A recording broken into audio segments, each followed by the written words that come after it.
Welcome to Securing Digitalization, the Siemens Cybersecurity Podcast.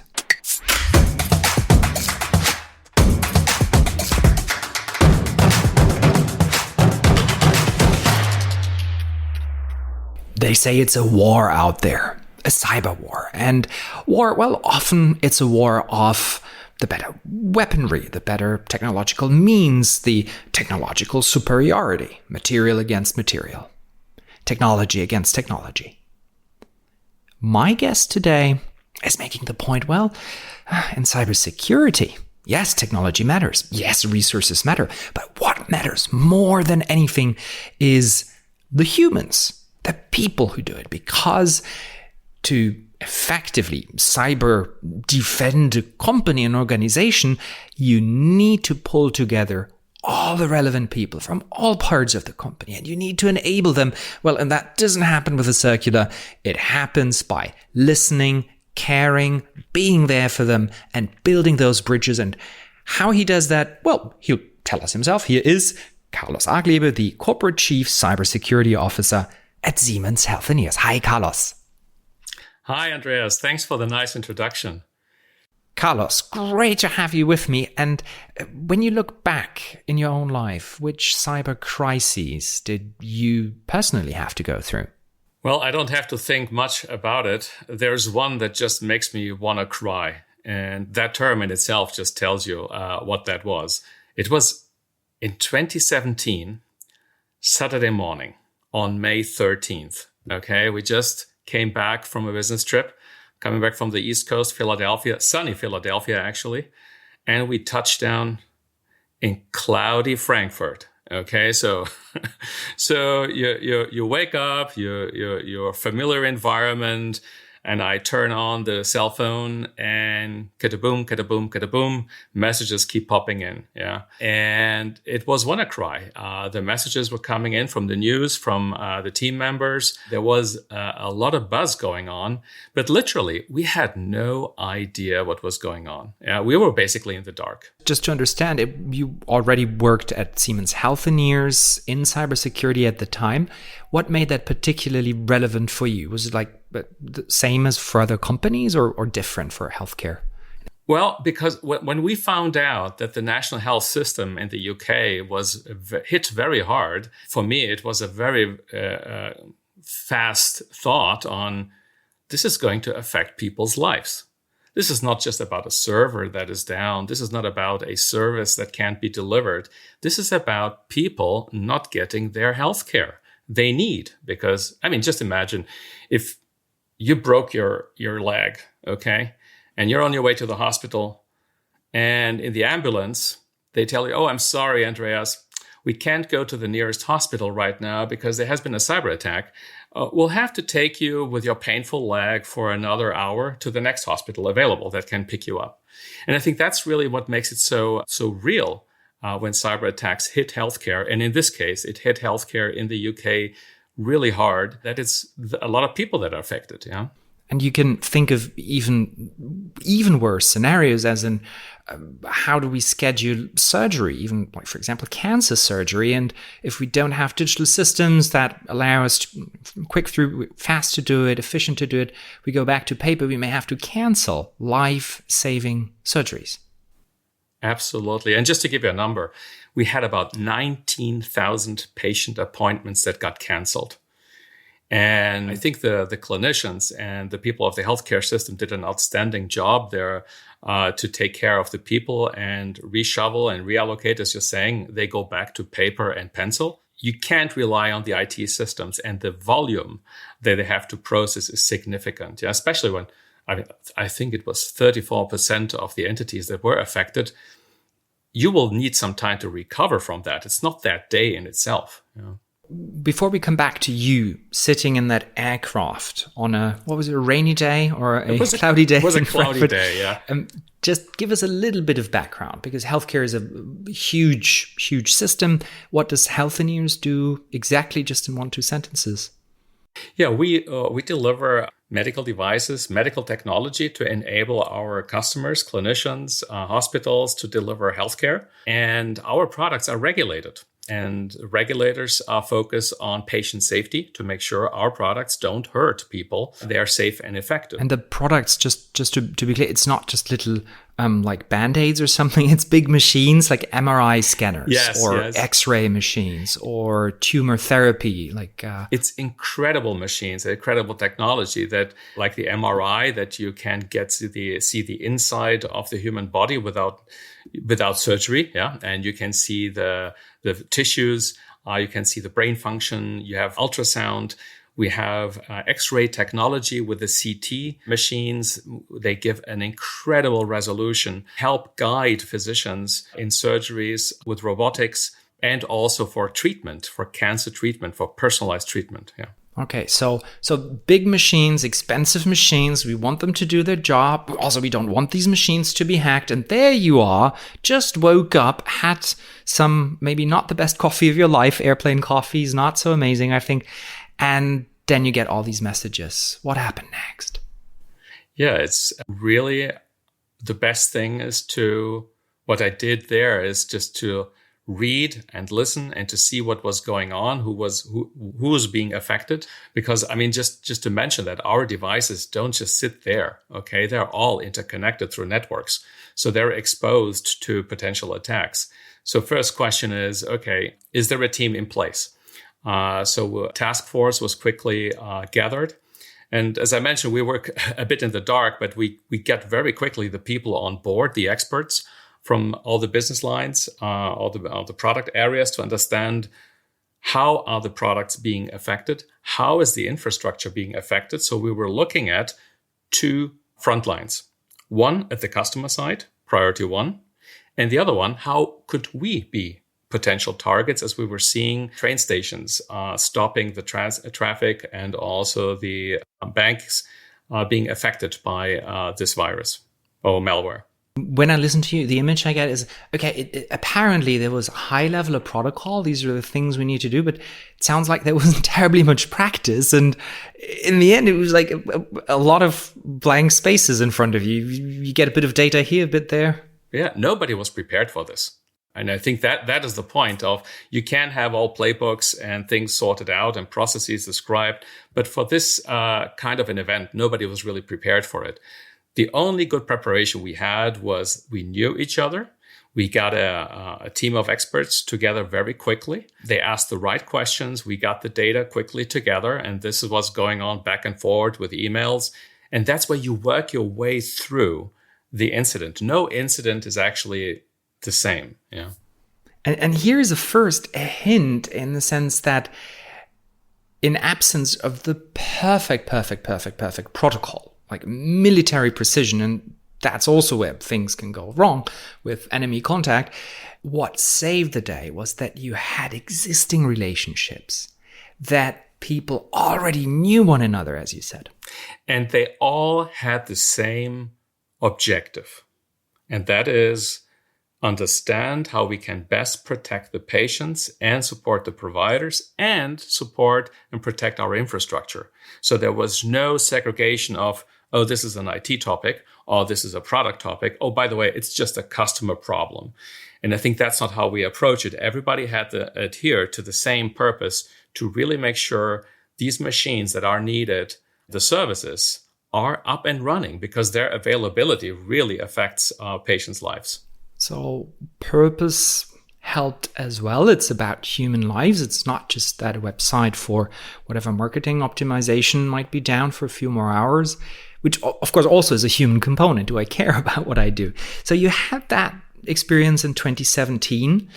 And how long did it take for you to kind of feel okay again?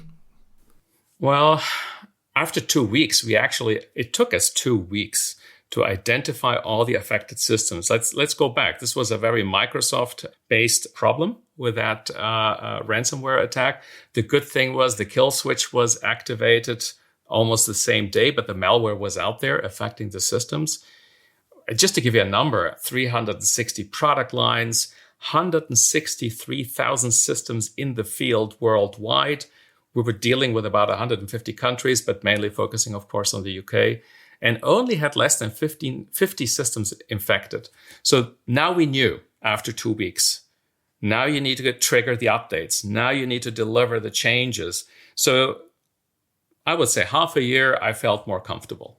So it took you 2 weeks to understand what was going on, make your plan, and then a couple of months to execute. Half a year later, you found your bearings again, let's say. But then there was more to come. A couple of years later, another big one hit Log4j. Now, was it the same struggle, or had you learned from the incident in 2017?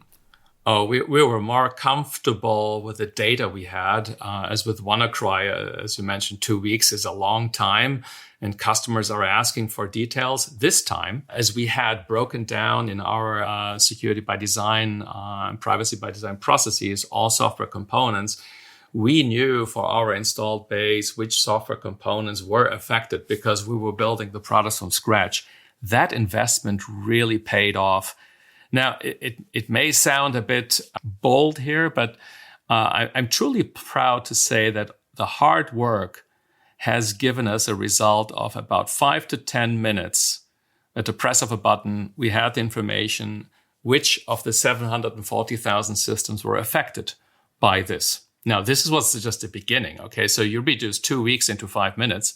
We had about 500 systems that were affected with various software versions, and this time 70,000 instances in the field. So this is a transparency where data is so powerful, and now the people can really work on it. Yeah. So in a way, you had built up an immune system, a capability. And what are the most important components now with a bit of distance looking back of this immune system? What needs to be in place for a company to be cyber secure?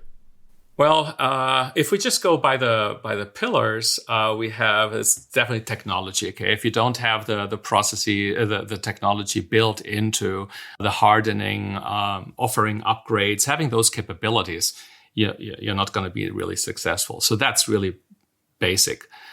Then the processes, not to be underestimated. What we were struggling with initially at WannaCry, we still were bridging the various process domains with personal interactions. Okay, we knew each other, and so we have very specialized areas. We overcame that, and then we changed the processes really to get a fast track to information and really have clear communication established, which is essential when time is short.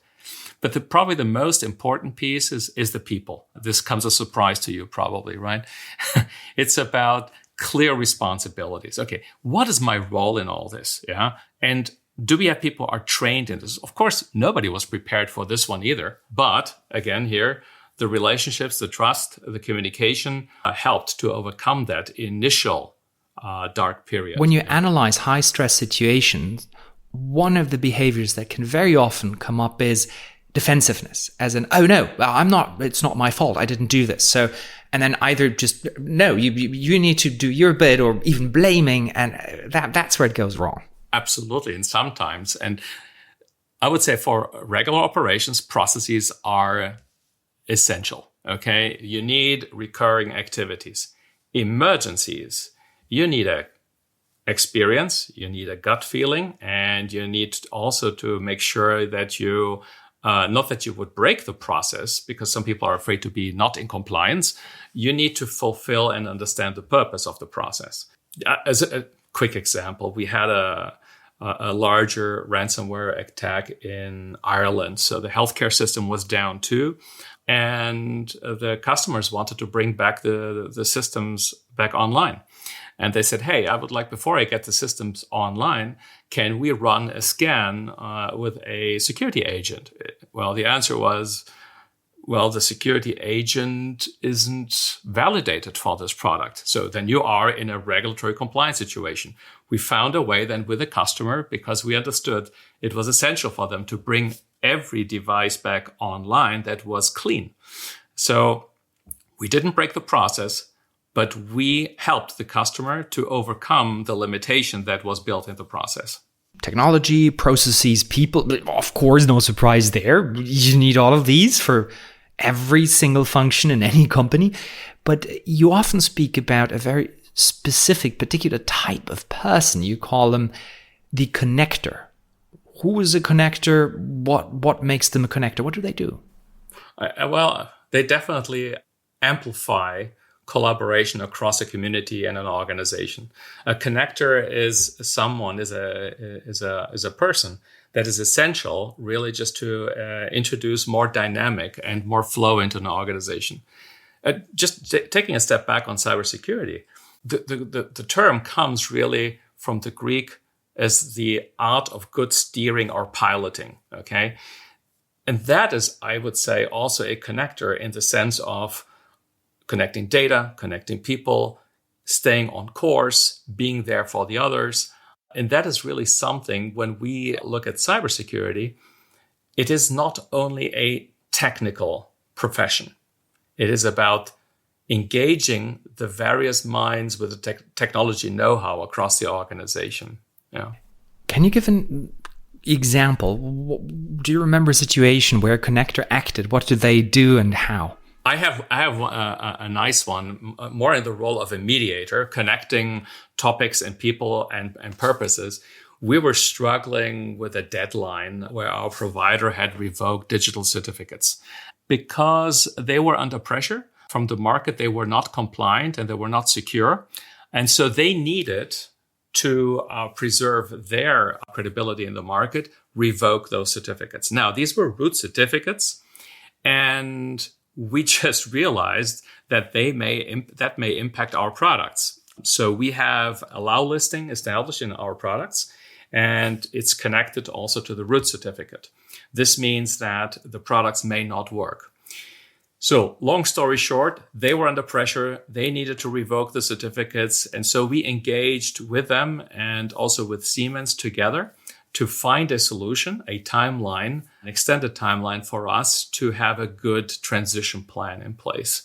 We needed to bring in regulators, legal, technical people, and we worked it out. And what we did there, the connecting element of this one was not to demand the different timelines because everybody had their own reason, but really create a common objective.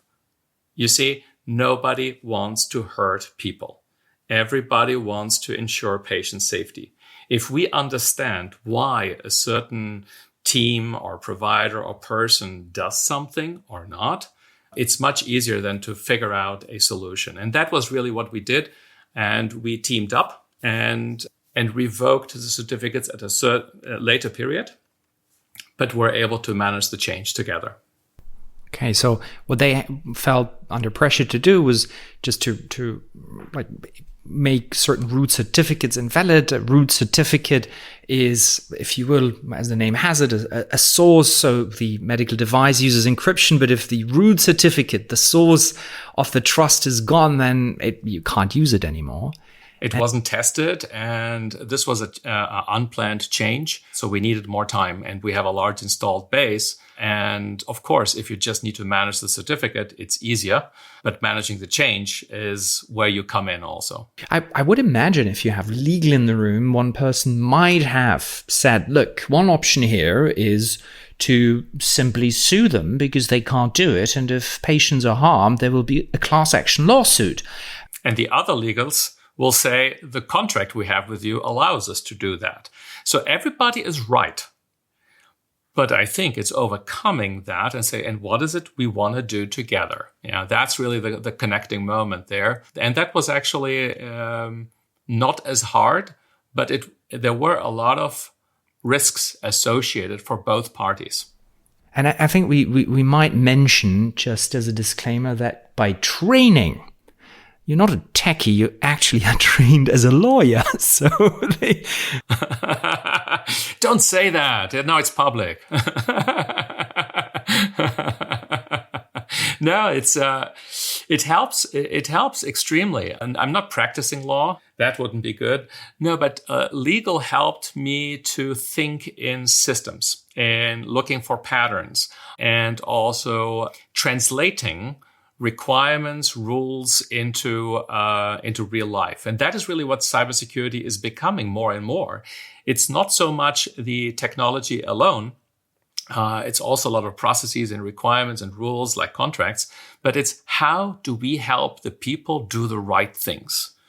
If I go back to the example of the root certificates that were revoked and then all these lovely machines that do this important work would not work anymore, you connected not just people, because some people naturally connected, they jumped on the phone, they may have been angry or they may have been fearful and they talk about it, but in a way you connected them also to different perspectives. You helped them see the world from the other perspective. You also connected not just on an intellectual level, but I would assume on an emotional level as well.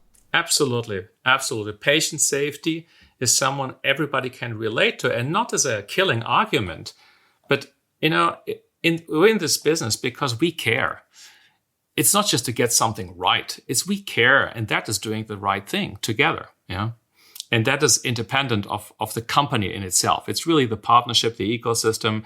If we are all subscribing to the common purpose, it's so much easier to work together beyond the boundaries. Are there other situations that you can think of where your inner connector made itself felt and seen and became active at work? I've got a very nice example that I really loved. I got this call from a colleague. She was on a business trip from the US in Germany. And she said, "Hey, Carlos, I got this call from my bank this morning at 3:00 in the morning. And they said, 'Hey, do you really want to transfer all your savings to that account that we don't really know?' And she said, 'No, of course not.' And so why did she call me for identity protection?" So she stopped then, and we helped stop the transactions and work with the bank and protect the identity.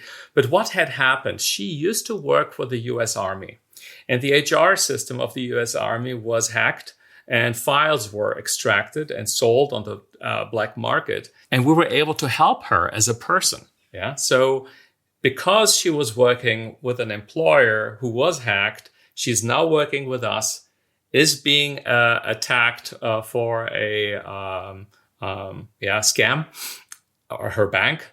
And we were able to help to protect her identity, make the right calls, contacted the authorities, and we were there for her. And again, you could have said, well, look, this is your private matter. I'm so sorry. I'm so busy with a couple other crises elsewhere. That would have been a legally valid approach. You chose to give your time. Absolutely. There is no private issue anymore. Because you work for Siemens Healthineers, because you work for a company, you are now at risk. We have to protect them no matter where, at home, on the move, and in the office, of course. Yeah, there is no stopping at the gate to the office.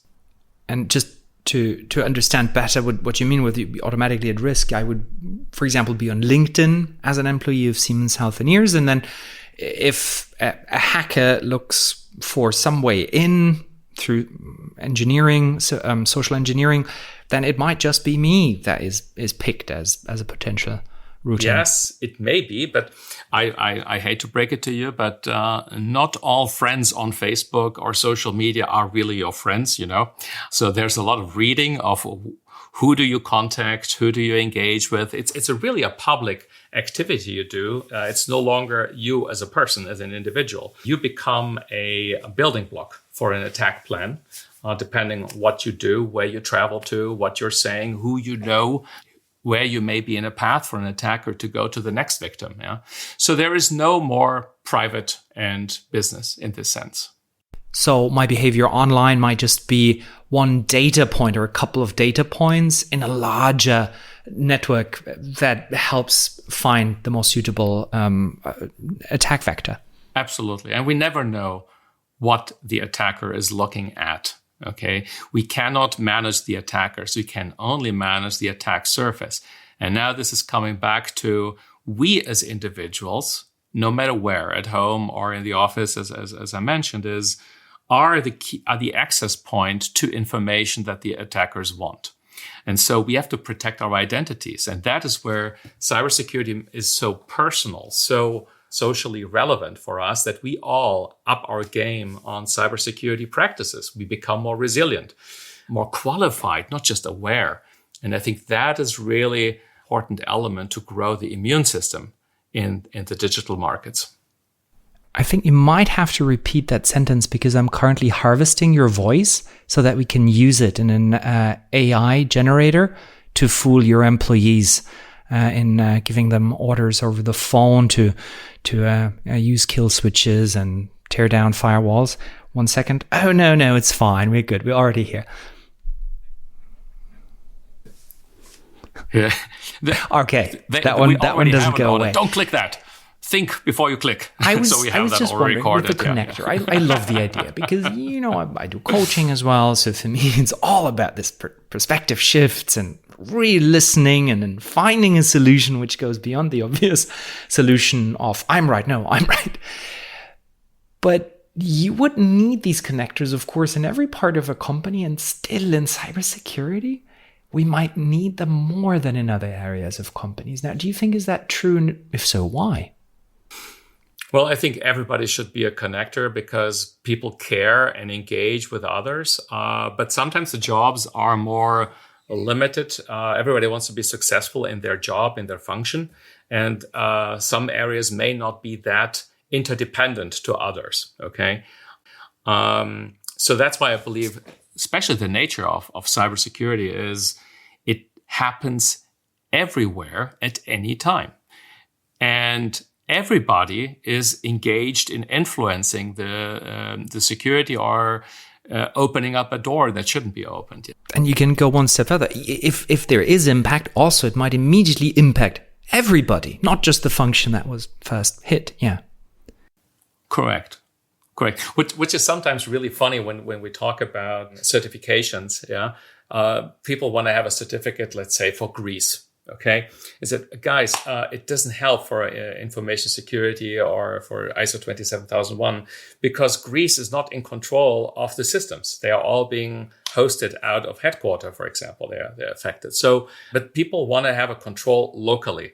The fact is, if I'm an attacker, I will go to the office that is least protected, and it's not headquarters.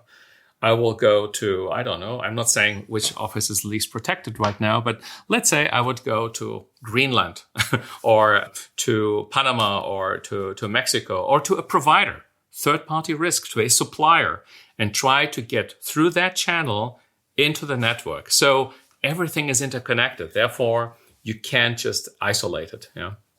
So ironically, the area which for many people appears like one of the most techy areas of all, with certificates and zero trust schemes and complicated server architecture, and the most techy area seemingly also needs the most human touch, the most human intelligence to actually function. Absolutely. And it starts with wanting to understand the users, the people who actually want to be successful with it, and how to enable them. It's really caring. You could make a lot of money by switching sides, because not only do you know the right techies and the right ways to make money as a cyber criminal, but you also have the law background. So you would know how to get away with it, how to structure it, with which jurisdictions. You chose to be good cop. What you like about it? It's so rewarding. Helping others. Of course, we're being taken care of really well with tasks and all that. But if there is an area that gives you every day a new surprise, just like, the guy that is sitting in Savannah on the bench waiting for the bus underneath some really splendid trees, Forrest Gump, he was saying life is in cyber really is like a box full of chocolates. You never know what you're going to get, part one, and you're going to work it out with everybody else. And I think that is the reason why I'm so passionate about this area and this task. Yeah. You like diversity, you like stimulation every single day. Yeah. Hey, I love black and white pictures. They're very artistic, but real life comes at least in 4K. You need color, you need noise. That is when you see that we're alive. And processing the variety of input, of information, of different opinions isn't easy. But we're not here to do the easy job, really. Yeah. Carlos, thank you so much for your time. And There's going to be the recording for you to check in the post. It's going to come as a USB stick, most likely tomorrow. So all you need to do is put it into your computer and download the file. Absolutely. And I think it comes along also with a clicking here jackpot. Yeah. You probably also won in the lottery. There'll be an email in your inbox shortly, Carlos. Amazing. It has been absolutely fun to talk to you. And it is for me so inspiring to see the human side and how crucial it is in cybersecurity. More of that, more connectors to keep companies secure. Thanks for your time, Carlos.